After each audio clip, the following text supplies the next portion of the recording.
Olá pessoal, neste vídeo vamos falar sobre técnicas para análise de causa raiz, né? Como os 5 porquês, Ishikawa e diagrama de causa e efeito. A primeira técnica é os 5 porquês, né? É uma técnica que, como o próprio nome diz, procura explorar, né, a questão por que razão, né? Por qual motivo, o porquê dos porquês, né? Então, o objetivo é chegar nessa causa raiz do problema. É uma técnica que foi desenvolvida pelo Taishi Ohno, né, que é o pai do sistema Toyota de produção, foi desenvolvida, né, há várias décadas atrás. Então, o primeiro exemplo, inclusive dado por ele, né, então, por que a máquina parou? Aconteceu uma sobrecarga e o fusível estourou. Por que aconteceu uma sobrecarga? Né? Porque o rolamento não estava suficientemente lubrificado. Por que não estava suficientemente lubrificado? Porque a bomba de lubrificação não estava, né, operando suficientemente. E por que ela não estava bombeando suficientemente? A haste da bomba de lubrificação estava causando ruídos. Né? Então isso leva, né, a essa última porquê, né? Porque a haste estava gasta, né? Porque não havia filtro e os restos de metais entravam na bomba que causaram esse desgaste. Então, são exemplos muito simples, mas para ilustrar esse processo de raciocínio, de buscar as causas e as causas das causas do problema que a gente está procurando resolver, não é? Então, obviamente, uma técnica interessante para explicitar esse processo de raciocínio, de busca de causas raízes, né? Mas o que a gente vê aqui na prática, em muitas situações, a gente tem uma miríade de porquês, né? Ou seja, estão um emaranhado de porquês, né? Então, vamos pensar num outro exemplo. Então, a gente tem lá uma situação em que a minha empresa não está conseguindo entregar pedidos dentro do prazo. Então, por que ela não está conseguindo fazer essas entregas de pedidos dentro do prazo? Bom, porque o lead time de produção ele está muito alto, né? Então, por que esse lead time está alto? Porque, olha, são várias possíveis razões. Então, a gente pode ter uma série de causas explicativas para essa situação, né? Então, a gente pode ter um setup muito demorado, né? Um setup, uma preparação da máquina muito demorado, que esteja com isso, então, levando a um lead time muito alto. A gente pode ter problema de falta de peça, né? Interrupção, leva ao aumento do tempo de lead time. Refugo, retrabalho, de novo, isso vai, né, aumentar esse lead time, uma falta de organização. Então, são várias possíveis razões, né, para essa situação. Não existe um caminho único nessa exploração do porquê dos porquês. Então, daí a importância de a gente trabalhar com outras técnicas, né? Bom, e uma delas é o diagrama de causa e efeito. O diagrama de causa e efeito mais conhecido é o diagrama de Ishikawa ou de espinha de peixe, né? Então, ele é um diagrama que a gente procura relacionar causas, né, e o efeito. Então, ele também é conhecido como diagrama espinha de peixe porque ele tem essa configuração de uma espinha de peixe, né? Então, a gente tem o problema que a gente está querendo analisar à direita, e a gente tem nessas espinhas, né, do peixe, então, as causas fundamentais, já pré-estabelecidas, né? Então, ele é muito pensado para o chão de fábrica, né? Então, a gente tem, em princípio, 5 causas fundamentais, né? Então, o problema pode estar sendo causado por causas advindas do método de trabalho, ou do operador, né, ou de medição, ou da máquina, ou do material, né? Ou existe ainda uma sexta causa fundamental, que é do meio ambiente, né? Então, esse diagrama de espinha de peixe, ele parte da suposição de que o problema ele está sendo causado por um ou mais de um dessas causas fundamentais, tá bom? Então, o diagrama de espinha de peixe. Então, e como a gente constrói um diagrama espinho de peixe? Ele, assim, de um modo geral, ele é um esforço coletivo, de equipe, né? Então, por meio de um brainstorm, né? Em que a equipe envolvida com aquela situação procura externar, não é, o que se supõe sejam as possíveis causas do problema, não é?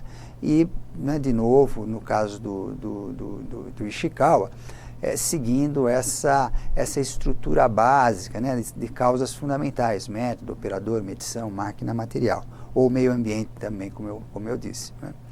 Então, a gente, no fundo, a gente vai elencar, não é, essas causas das causas. Então, causas relacionadas a método, causas relacionadas ao operador e assim por diante, né? Então, temos lá um exemplo, né? Então, a gente tem uma dispersão excessiva de resultados de um processo de fabricação. Por que isso está acontecendo? Bom, isso está acontecendo por algumas possíveis razões. Relacionados à máquina, talvez a gente tenha uma manutenção inadequada, um intervalo muito longo de manutenção. Isso está, né, fazendo com que esse processo, ao final, gere resultados com muita dispersão, né? Ou o ajuste que está sendo feito, né, no equipamento, o método de ajustamento, ele não está sendo o suficiente para garantir, né, pouca dispersão. Ele está levando a muita dispersão de resultados, né? Ou a gente pode ter causas relacionadas ao operador.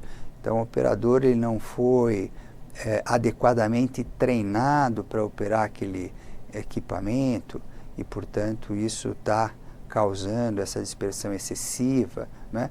Ou ele deixou de cumprir algumas ações preventivas, não é, de manutenção do equipamento e que levou a essa situação, né? Ou, né, o operador ele está tendo que se desdobrar, dando atenção a vários equipamentos, e isso está fazendo com que ele não consiga dar, não é, a desempenhar o papel de operação como ele deveria, e assim por diante. Então, ou a gente pode pensar no método, né, no método de operação, né, o sistema de posicionamento, ferramenta peça, o sistema de alimentação, né, ou pode ter relacionado a material, composição, fornecedor, ou mesmo aos resultados de medição. Talvez a variação esteja não no processo de fabricação, mas no processo de medição. Então, existem várias inúmeras possíveis causas que podem e devem ser levantadas nessa fase, não é? Onde que a gente faz esse esforço coletivo, não é, de levantamento a partir do conhecimento das pessoas envolvidas com aquela operação sobre suposições, o que pode estar causando esse problema, não é? Então, esse esforço de a gente levantar todas as possíveis causas de um problema. Bom, o diagrama de Ishikawa, ele é muito interessante, mas ele tem algumas limitações, né? Então, a primeira coisa é que é uma análise, ela é muito centrada em processos produtivos, chão de fábrica, né? Só de a gente ter como essas causas fundamentais, né? O método, a máquina, o operador, a medição, o material, isso já nos remete, não é, ao chão de fábrica. E talvez a gente queira analisar uma situação, problema, no escritório, em operações administrativas, né, em que não faz muito sentido a gente falar em máquina, em material, em medição, né? Então, a gente obviamente precisaria fazer ajustes nesse diagrama, né, para considerar uma situação diferente. Um outro ponto é que ele induz o foco apenas, né, nessas causas fundamentais, sem explorar possíveis inter-relações entre elas, né? Ou seja, causas de ramos diferentes, né, máquina, método, operador, elas podem se relacionar, uma leva a outra, né? Então, se a gente retomar esse exemplo que a gente acabou de ver, então a gente pode supor que um problema de treinamento do operador, não é, que levou a uma manutenção do equipamento pouco eficaz, né? Talvez por essa definição do intervalo muito longo de manutenção, né? Então, uma coisa está levando a outra, estão em ramos diferentes, mas estão muito interconectados, né? Ou o treinamento relacionado a esse ajuste do equipamento, né? Então, o ajuste do equipamento, ele decorreu de um treinamento, talvez um treinamento inadequado, né? E que esteja levando a essa situação. Então, percebam, existem essas causas, elas se interrelacionam, não é? E, portanto, seria interessante a gente também, no diagrama, expressar essas relações de causa e efeito. Pensando nisso, a gente pode trabalhar com um diagrama de relações de causa e efeito mais livre, em que a gente parta de uma folha em branco, né? Em que a gente construa a partir daí um mapa de relações de causa e efeito, né? Então, essa é a ideia desse diagrama de relações de causa e efeito. É uma alternativa ao Ishikawa, né? Ele dá mais liberdade, né? Essa expressão sobre as causas e os relacionamentos entre elas, né? Ele também é conhecido, esse diagrama de relações de causa e efeito, é conhecido como ARA, né? A árvore da realidade atual, que foi desenvolvido, né, como uma das técnicas da teoria das restrições. Muito bem. Esse diagrama, então, ele tem essa composição, né? Então, a gente procura ilustrar as causas de tal modo que a gente tenha o efeito principal no topo da árvore, né? E na base da árvore as causas raízes. E a gente estabelece relações de causa e efeito, né? Então, a gente tem dispersão de resultados. Por que a gente tem dispersão de resultados? A distorção da peça, ela pode estar causando a dispersão de resultados, né? A distorção da peça devido ao método de fixação, né? Essa distorção da peça, ela pode estar acontecendo por um aperto excessivo, ou pode estar acontecendo por propriedades da matéria-prima sendo usada, não é? Bom, e essa matéria-prima que está sendo usada, bom, ela está sendo usada porque faz parte do projeto de produto, ou porque tivemos um problema com o fornecedor, e isso levou a uma substituição dessa matéria-prima, não é?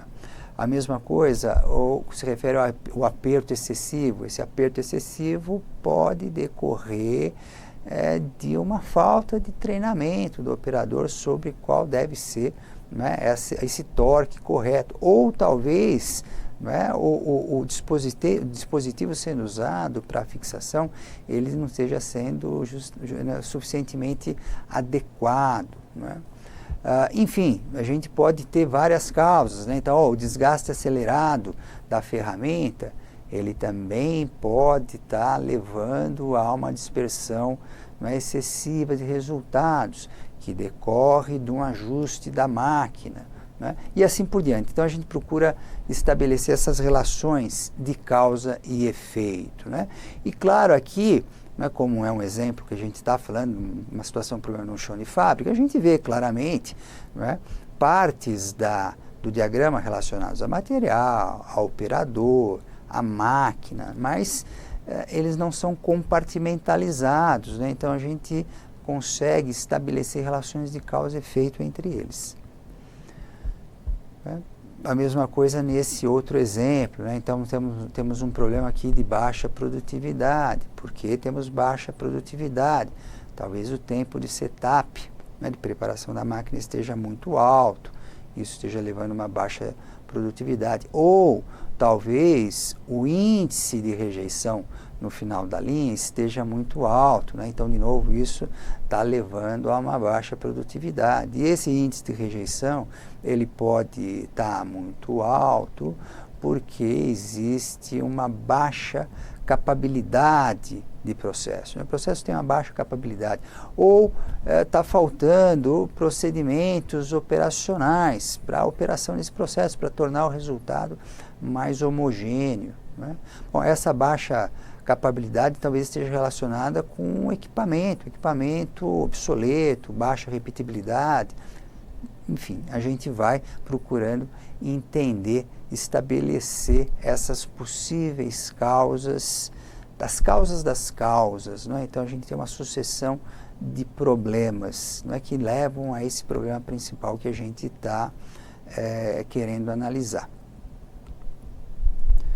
Bom, e quais são as regras de construção de um diagrama de relações? Né? De novo, a gente parte do brainstorm, né? Ou seja, esse esforço coletivo, né, de equipe, para procurar levantar possíveis problemas, causas das causas e assim por diante. Né? Então a gente faz esse levantamento. Bom, a partir desse levantamento de ideias, a gente precisa fazer um escrutínio dessas causas, né? Então, procurar eliminar afirmações dúbias, mal formuladas, né? Ou redundantes, né? Então, fazer esse processo aí de depuração dessas ideias que foram levantadas. Né? Construir um consenso sobre, afinal, esse processo aí de escrutínio, e para fazer, a gente pode fazer um agrupamento por afinidades, né? Então, causas relacionadas a um tema específico, né? Então, como a gente viu, relacionadas ao operador, relacionado a equipamento e assim por diante. Então, a gente procura, né, agrupar para, a partir daí, construir esse mapa de relações de causa e efeito. Né? Então, é um trabalho que ele pode ser, né, bastante complexo, dependendo da situação problema e do número de possíveis causas dessa situação problema. Né? E, por último, a gente tem, óbvio, que validar essas relações de causa e efeito. Né? Então, alguns comentários importantes desse processo de construção, né? Primeiro, falando sobre afirmações dúbias, né? Então é muito comum a gente encontrar, né, nesse levantamento de ideias, né, uma pessoa afirma que um problema é a identificação de produto com erro, outra pessoa fala de identificação de produto com problema, né? Então a gente fica um pouco na dúvida, né? Erro, problema, do que a gente está falando, né? Talvez a gente esteja querendo dizer que existe um erro na identificação do lote de fabricação do produto. Né? Então, revisar o que a gente quis dizer, o que cada um quis dizer e tentar, né, eliminar essas afirmações dúbias é uma etapa muito importante para tornar essa ferramenta mais útil. Né? Afirmações redundantes, né? Então, máquina parada por falta de material, ociosidade de recurso por falta de material. No fundo, a gente está querendo dizer a mesma coisa, mas, né, se expressou de maneiras diferentes. Então, é reconhecer que, né, essas duas afirmações, elas se referem à mesma coisa, não é? E, portanto, é juntar a interrupção da produção por falta de manutenção preventiva falha. Né? No fundo, a gente está querendo dizer a mesma coisa, não é? E então a gente precisa, né, eliminar essas redundâncias. E o escrutínio tem a ver com isso. Né? Outro ponto importante é que as causas, elas devem refletir a visão do grupo. Né? Então, é preciso que haja uma construção de consenso, né, ou quase consenso, por exemplo, por meio de votação, ou por meio de alguma outra técnica, como o método Delphi, né, que ajude, né, as pessoas, a equipe, convergirem nas ideias, né, para que a árvore ela reflita a visão do grupo. Um outro ponto importante é o que se refere ao agrupamento por afinidades, né? Então, ao fazer isso, isso ajuda a identificar relações de causa e efeito, ajuda a organizar, né, essa construção do diagrama, ajuda na leitura, na comunicação do diagrama. Né? Então, por exemplo, esse aqui é uma árvore relativamente grande, onde a gente vê grandes ramos, né, relacionados a temas, PCP, manutenção, qualidade. Né? Então, essa organização por afinidade, ela ajuda a construir, ajuda a ler, né? Ajuda a melhor entender esse diagrama. Bom, mais sobre regras de construção, né? Como eu disse, esse diagrama, né, a árvore, ela tem normalmente a gente obedece essa regra, né? Então, o efeito principal, ele está no topo, cascateando causas para baixo, né? Então, e a gente vê essas relações de causa e efeito, né? Ascendente, e setas saindo da causa para o efeito, né? Então, temos uma baixa produtividade. Por quê? Porque o tempo de setup está alto. Por que o tempo de setup está alto? Porque não há troca rápida de ferramenta. Né? Então, a gente tem um problema principal no topo, as causas cascateando, né, para baixo, e essas setas saindo da causa para o efeito. Tá bom? Então, essa é uma regra básica, fundamental para a construção do diagrama. Né? Outras regras, né? A gente pode ter uma combinação de causas, né, simultâneas, que quando acontecem simultaneamente justificam o efeito. Né? Então, e aqui está um exemplo. Né? Então, a gente tem uma produtividade baixa porque o tempo de setup está alto. E o tempo de setup está alto porque não existe troca rápida de ferramenta. Ok, o fato de não existir troca rápida de ferramenta justifica o tempo de setup alto, mas não necessariamente isso implica numa baixa produtividade. Né? Tem alguma outra razão para isso. Né? E o fato que aí justificaria é a existência de uma grande diversidade de produtos na mesma máquina.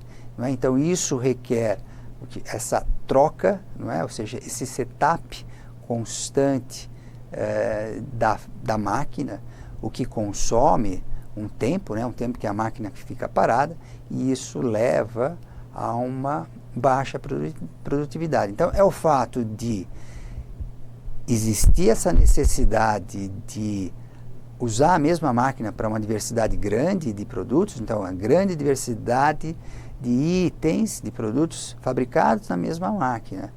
E não existe uma troca rápida. Então, por essas duas causas acontecerem simultaneamente, isso leva, né, a esse tempo de setup alto que compromete a produtividade. Então, a gente precisa, né, identificar, ser muito cauteloso nessa explicitação das causas, tá bom? Então, uma causa apenas pode não justificar aquele efeito. Bom, um outro ponto importante é que essas relações de causa e efeito, elas devem explicar completamente o problema, mais ou menos o que a gente acabou de dizer. Então, eu falo aqui, olha, o produto não conforme. O produto não conforme porque o processo de medição é impreciso.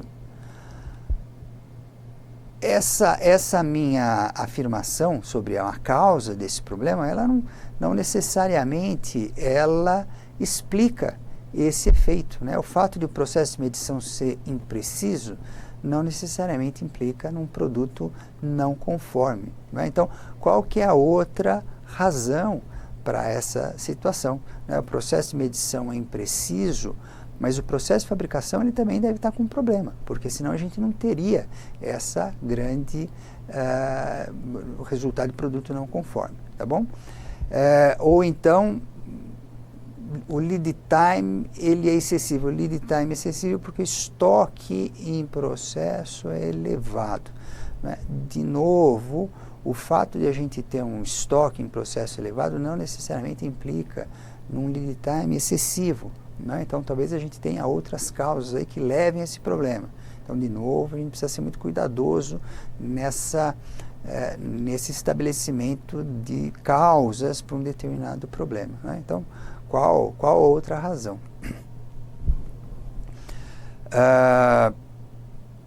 Quando a gente fala em causas raízes, a gente está falando dessas causas fundamentais, não é?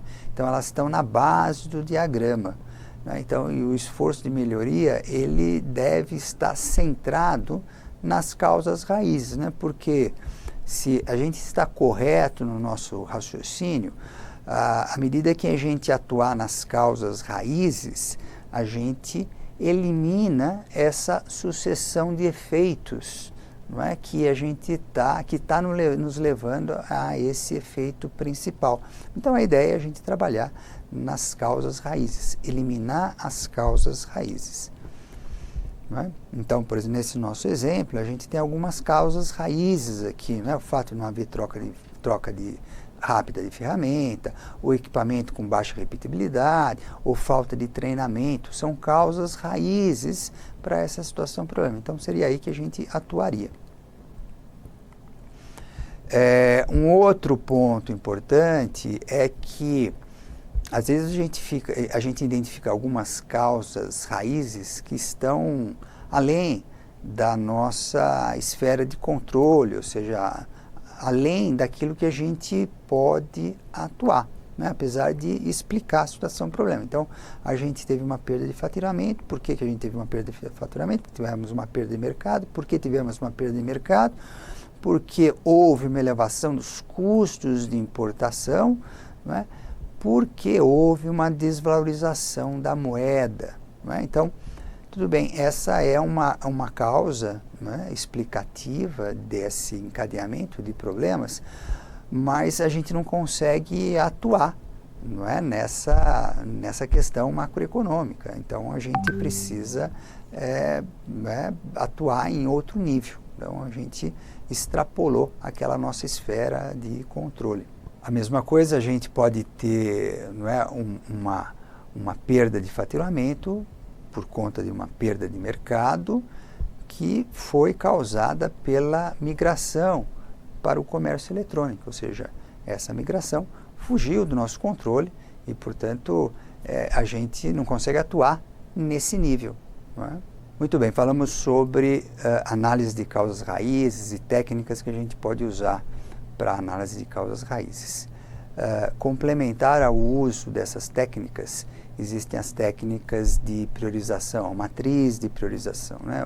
Ou seja, a partir do momento que a gente identifica uma série de problemas que a gente precisa tratar, pode ser necessário a gente estabelecer uma ordem de prioridade. Então, a matriz de priorização, essas técnicas de priorização ajudam nesse momento e é o que viremos no próximo vídeo. Até lá, pessoal!